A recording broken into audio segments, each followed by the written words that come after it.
नमस्कार, आप देख रहे हैं डे नाइट इंडिया टीवी और मैं हूं दीनदयाल। भारत माता की, भारत माता की, इनकलाब, इनकलाब, वंदे वंदे। आपुनी कहने आसे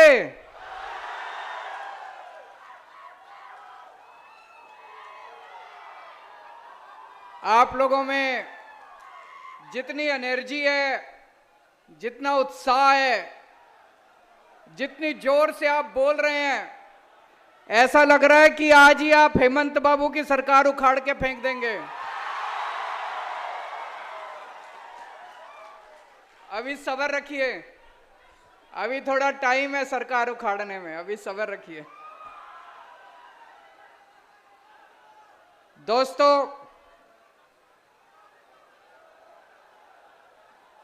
आसाम के ऊपर, आसाम के एक एक परिवार के ऊपर मां कामाख्या का बहुत बहुत आशीर्वाद है।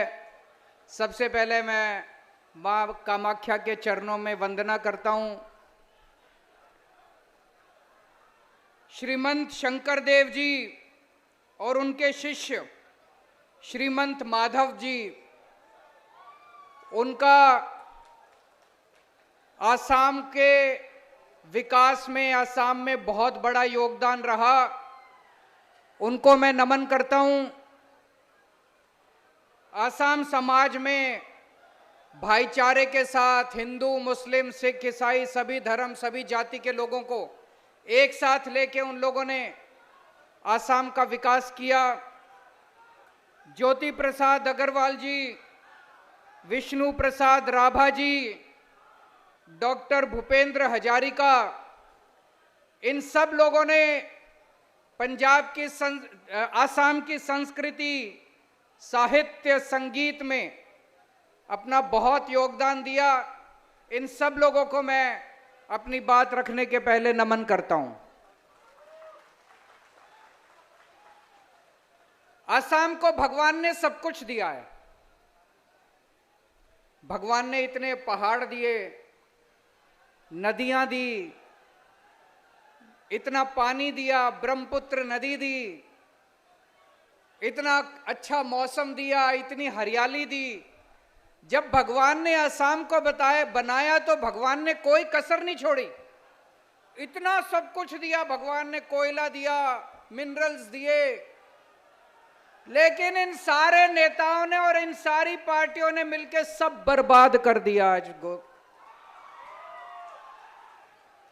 पिछले 75 साल में आप लोगों ने 52 इयर्स, 52 साल तक आपने कांग्रेस की सरकार बनाई। 52 साल तक, 52 इयर्स।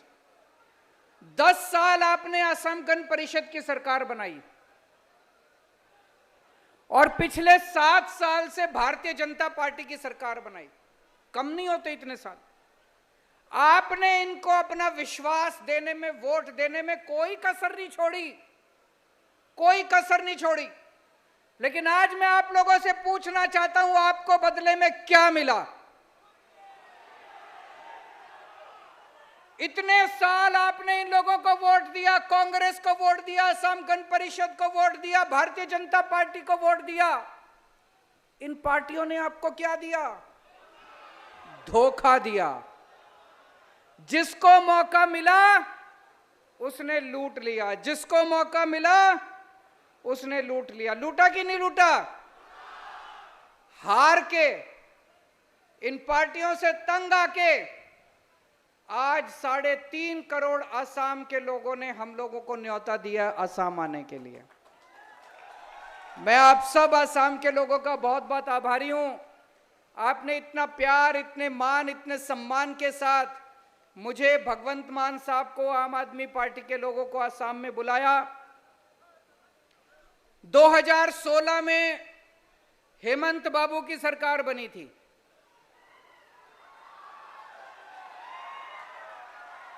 2015 में दिल्ली में मेरी सरकार बनी थी। दोनों साथ साथ बनी थी।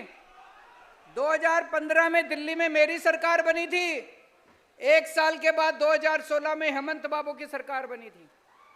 आज दिल्ली को हमने बदल के रख दिया 7 साल के अंदर।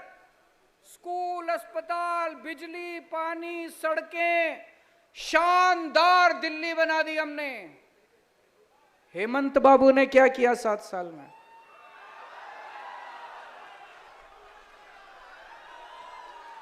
हेमंत बाबू ने कुछ नहीं किया, केवल गंदी राजनीति करी, गंदी पॉलिटिक्स की उन्होंने।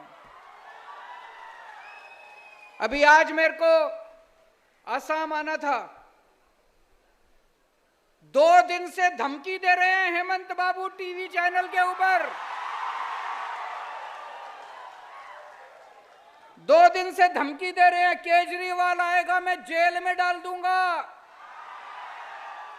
ये क्या है यार? केजरीवाल आएगा मैं जेल में डाल दूंगा, मैं पुलिस से पकड़वाऊंगा केजरीवाल को। अरे मैं कोई आतंकवादी हूं? क्यों पकड़वाओगे मुझे? मैं हेमंत बाबू को बोलना चाहता हूं, आप असम के मुख्यमंत्री तो बन गए, असम की संस्कृति नहीं आई आपको।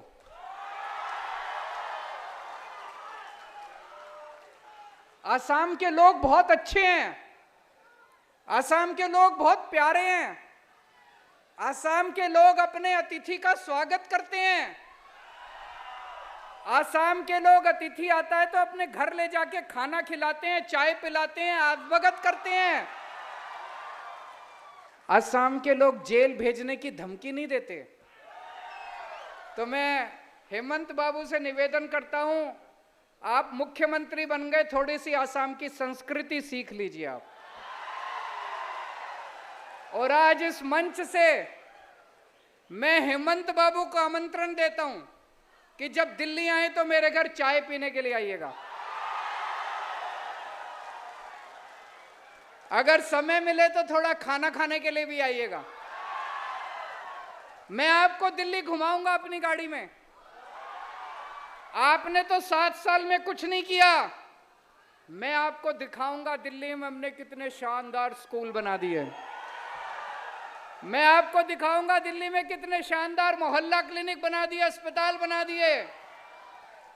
तो हेमंत बाबू को आज मैं आमंत्रित करता हूं। आज मैं यहां पे आने के पहले मैं कई असम के, गुवाहाटी के युवाओं से मिला। आज इतनी बेरोजगारी है, इतनी बेरोजगारी असम के अंदर है कि नहीं है? जो पढ़े लिखे हैं वो भी बेरोजगार घूम रहे हैं, जो कम पढ़े लिखे हैं वो भी बेरोजगार घूम रहे हैं।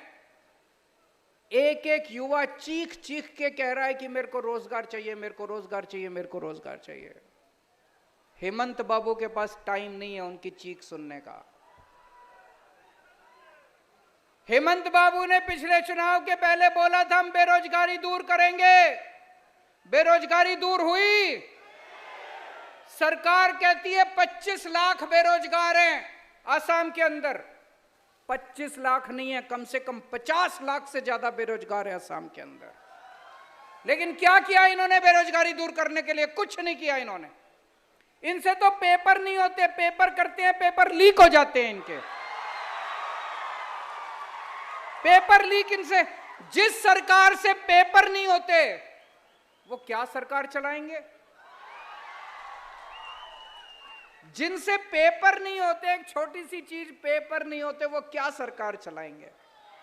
दिल्ली में मेरी 8 साल से सरकार है, मान साहब की पिछले 1 साल से सरकार है।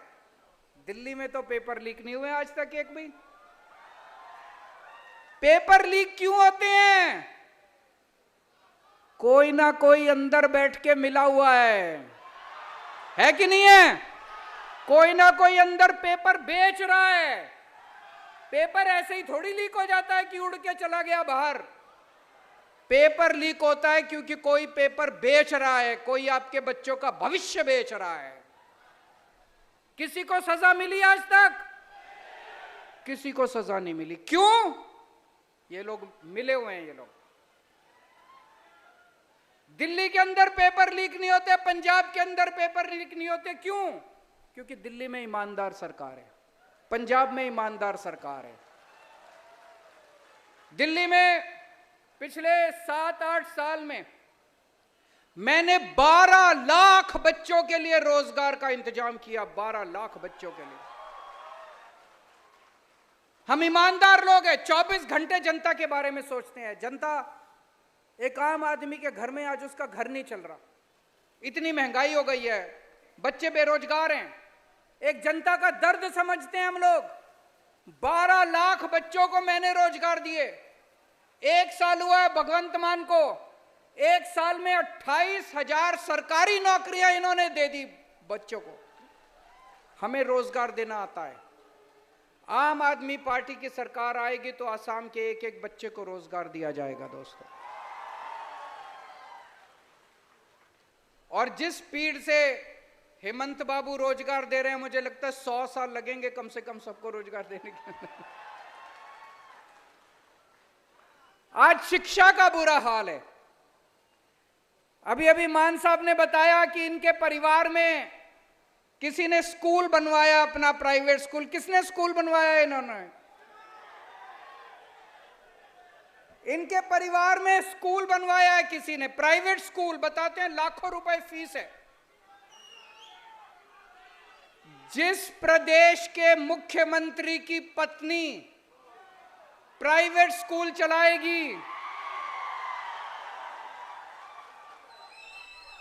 उस राज्य के अंदर गरीबों को शिक्षा नहीं मिल सकती।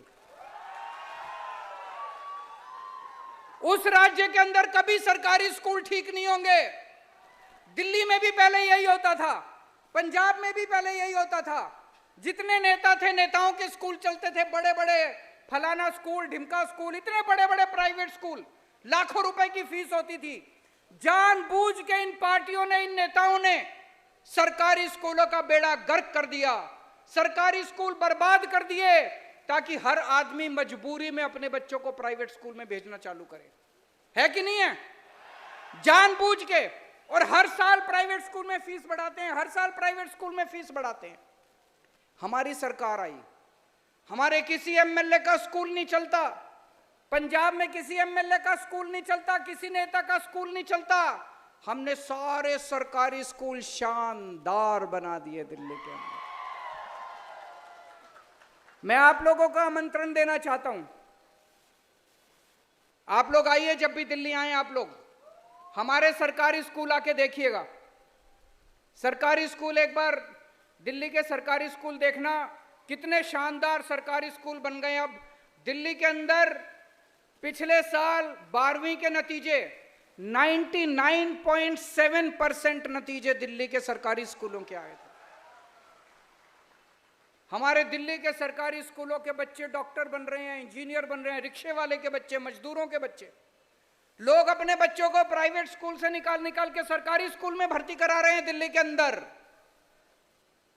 आसाम में भी हो सकता है।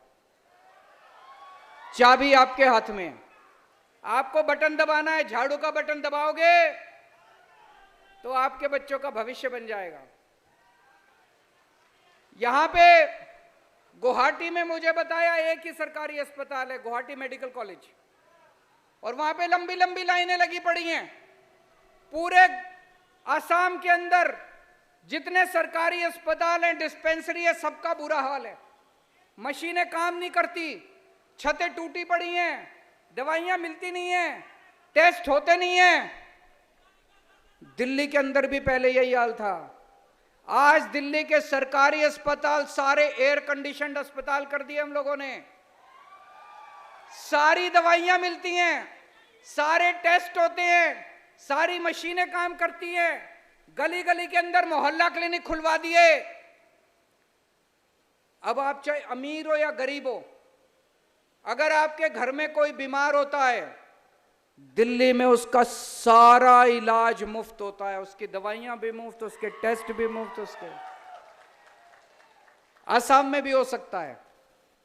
चाबी आपके हाथ में है, आपको झाड़ू का बटन दबाना है, आपके सारे अस्पताल शानदार बन जाएंगे। आपको अपने घर के लोगों का इलाज कराने की चिंता करने की जरूरत नहीं पड़ेगी, कोई खर्चा देने की जरूरत नहीं पड़ेगी। मैंने सुना यहां पे बिजली बहुत महंगी है कि नहीं है? अभी कोई मेरे को बता रहा था 200 यूनिट अगर बिजली आती है तो 1200 रुपए का खर्चा आता है। 1200 रुपए, 1200 रुपए, ज्यादा, उससे भी ज्यादा। और पिछले 1 साल में पता नहीं कितनी बार इन्होंने बिजली के दाम बढ़ा दिए। दिल्ली में बिजली फ्री है, पंजाब में बिजली फ्री है, आसाम में फ्री बिजली चाहिए कि नहीं चाहिए? केवल आम आदमी पार्टी कर सकती है और कोई नहीं कर सकता। और 24 घंटे बिजली आती है दिल्ली में। यहां तो पावर कट भी बहुत लगते हैं, मुझे पता चला।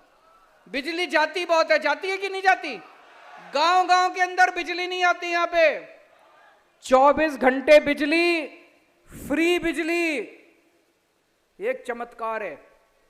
ये ऊपर वाले ने केवल केजरीवाल को ये वरदान दिया है। केवल केजरीवाल को करना आता है और किसी को नहीं करना आता। आसाम में भी बिजली फ्री हो सकती है, आसाम में भी बिजली 24 घंटे हो सकती है। चाबी आपके हाथ में, इस बार झाड़ू का बटन दबा देना अगली बार। मुझे पता चला कि आज से 7, 8, 9 साल पहले प्रधानमंत्री मोदी जी इसी मैदान में आए थे और बोले थे ब्रह्मपुत्र यहां से निकल रही है, आपके घर घर में पानी पहुंचा दूंगा। पानी पहुंचा? पानी पहुंचा? आज केजरीवाल आया है, आज मैं कह के जा रहा हूं हमारी सरकार बना देना, 1 साल के अंदर घर घर के अंदर पानी पहुंचा दूंगा। उनके वादे झूठे हैं, हमारे वादे सच्चे हैं। हम जो कहते हैं वो करते हैं। उनको आपने देख लिया, 10 साल पहले वो कह के गए थे घर घर में पानी देंगे, उन्होंने पानी नहीं दिया। आज मैं कह के जा रहा हूं हमारी सरकार बना दो, 1 साल के अंदर पानी दे देंगे आपको। आज यहां माफिया की सरकार चल रही है, कोयला माफिया, कोयला सिंडिकेट, रेत सिंडिकेट, सुपारी, इतना हर मामले में इनके सिंडिकेट चल रहे हैं। ये वोट आपसे लेते हैं और काम केवल अपने रिश्तेदारों और अपने दोस्तों के लिए करते हैं। आम आदमी पार्टी केवल जनता के लिए काम करती है। जब मैं दिल्ली में मेरी सरकार बनी, वहां पे शिक्षा माफिया था, टैंकर, पानी के टैंकर का माफिया था, वहां पे इतने सारे माफिया थे, सारे माफिया खत्म कर दिए। पंजाब के अंदर एक एक करके सारे माफिया खत्म कर दिए। असम के अंदर हमारी सरकार बनेगी, ईमानदारी से सरकार चलाएंगे, एक एक पैसा जनता के ऊपर खर्च किया जाएगा।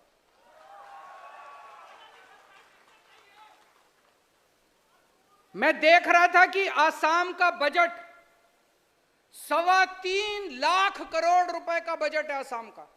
मतलब हर साल असम सरकार आपके ऊपर 3.25 लाख करोड़ रुपए खर्च करती है। इतना सारा पैसा कहां जाता है ये पैसा? आपने कहीं कोई सरकारी काम होते दिखा? कोई सड़क बनते देखी? कोई स्कूल बनते देखा? कोई अस्पताल बनते देखा? सरकार ने कभी कोई दवाई दी आपको? आपके बच्चों की पढ़ाई के लिए कभी कुछ किया? कहां गया ये सारा पैसा? कहां गया ये सारा पैसा? असम के ऊपर 1,23,000 करोड़ रुपए का कर्जा है, कर्जा ले रखा है। कहां गया ये सारा पैसा? खा गए ये लोग। इतना भ्रष्टाचार है, इतना भ्रष्टाचार है। अब तो एक ईमानदार सरकार की जरूरत है असम के अंदर, है कि नहीं है? दोस्तों, हमारा देश, भारत देश शानदार देश है, महान देश है, महान लोग हैं। मैं आपसे एक प्रश्न पूछना चाहता हूं, क्या भारत जैसे महान देश के प्रधानमंत्री पढ़े लिखे होने चाहिए कि नहीं होने चाहिए? जिसको लगता है प्रधानमंत्री पढ़े लिखे होने चाहिए, हाथ खड़े करें। ये कैमरे वाले जरा दिखा दीजिए कि जिसको लगता है कि अनपढ़ प्रधानमंत्री ठीक है, कोई बात नहीं, वो हाथ खड़े करो। भारत जैसे देश के प्रधानमंत्री पढ़े लिखे होने चाहिए। आज 21वीं सदी का भारत है, 21वीं सदी का युवा एस्पिरेशनल युवा है। वो विज्ञान में विश्वास करता है, वो साइंस में, टेक्नोलॉजी में विश्वास करता है, वो अपने लिए रोजगार चाहता है, वो भारत की तरक्की चाहता है। भारत की तरक्की कौन कर सकता है? एक पढ़ा लिखा आदमी कर सकता है। कम पढ़ा लिखा और अनपढ़ आदमी तरक्की नहीं कर सकता। मैंने प्रधानमंत्री जी का एक स्पीच सुना था, कई स्पीच है उनकी, उसमें वो कहते हैं कि मैं केवल गांव के स्कूल में गया था, उसके बाद मेरी कोई शिक्षा नहीं हुई। हमारा देश बहुत गरीब देश है। हमारे देश में किसी का अनपढ़ होना, किसी का कम पढ़ा लिखा होना कोई गुनाह नहीं है। बहुत लोग हैं जो गरीब लोग हैं, अपनी गरीबी की वजह से वो कम पढ़े लिखे हैं, स्कूल नहीं जा पाते, कम पढ़े लिखे हैं, उनको शिक्षा नहीं मिलती, मुझे कोई एतराज नहीं है। लेकिन प्रधानमंत्री को तो पढ़ा लिखा होना चाहिए, है कि नहीं है? अब प्रधानमंत्री जी नोटबंदी, अगर प्रधानमंत्री पढ़े लिखे नहीं होंगे तो कितना खतरनाक बात है। प्रधानमंत्री जी ने नोटबंदी की, नोटबंदी में सारे देश में अफरा तफरी मच गई, कितने लोगों की नौकरी चली गई, कितने लोगों के धंधे बंद हो गए, कितने लोगों की मौत हो गई। 10 साल पीछे चला गया देश, देश की अर्थव्यवस्था 10 साल पीछे चली गई। किसी ने आके प्रधानमंत्री जी को बेवकूफ बना दिया, बोले नोटबंदी कर दो, भ्रष्टाचार खत्म हो जाएगा। भ्रष्टाचार खत्म हुआ? किसी ने प्रधानमंत्री जी को आके बेवकूफ बना दिया, बोले नोटबंदी कर दो, आतंकवाद खत्म हो जाएगा। आतंकवाद खत्म हुआ? अगर हमारे देश के प्रधानमंत्री पढ़े लिखे होते, वो कभी नोटबंदी ना करते, कभी नोटबंदी नहीं करते। प्रधानमंत्री जी 3 किसानों के काले कानून लेके आए। पूरे देश के किसानों ने कहा कि हमें यह कानून नहीं चाहिए, यह कानून खतरनाक है, किसान इस कानून के खिलाफ हैं। सारे देश के किसान बोल रहे थे। लेकिन प्रधानमंत्री जी को किसी ने जाके बेवकूफ बना दिया कि ये 3 किसानों के कानून। 1 साल तक आंदोलन हुआ, 750 किसान मारे गए। अगर हमारे देश के प्रधानमंत्री पढ़े लिखे होते तो किसानों के काले कानून नहीं लेके आते।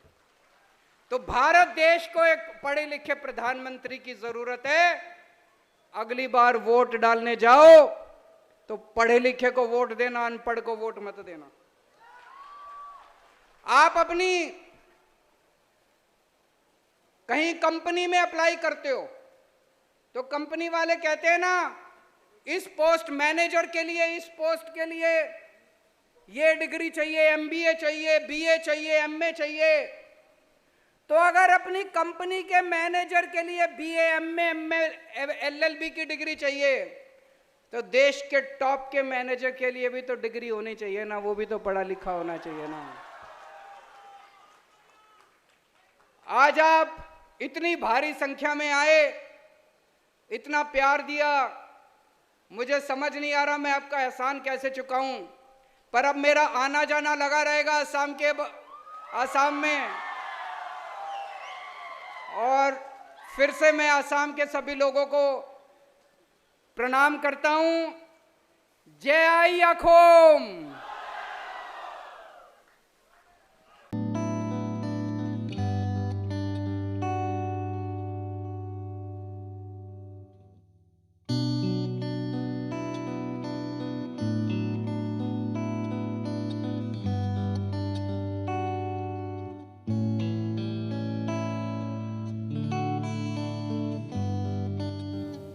देश भर के सभी म्यूजिक लवर्स के लिए बड़ी खुशखबरी है कि राजधानी दिल्ली के अंदर दिल्ली आइडल्स का सीजन 2 जो है आगामी 16 अप्रैल 2023 को रविवार के दिन होने जा रहा है। और जो भी म्यूजिक लवर्स हैं इससे जुड़ना चाहते हैं और इसमें दिल्ली आइडल का खिताब जीतना चाहते हैं तो वो इसके लिए अब अपना नॉमिनेशन करा सकते हैं और इसके नॉमिनेशन अभी जारी हैं। अपने दर्शकों को बता देते हैं कि ये जो नॉमिनेशन है ये जो बच्चे हैं उनके लिए अभी खुले हुए हैं, क्योंकि अभी बच्चों के एग्ज़ाम चल रहे हैं बोर्ड के, तो उनके लिए नॉमिनेशन ऑडिशन खुले हुए हैं, तो वो अपने ऑडिशन करा सकते हैं। और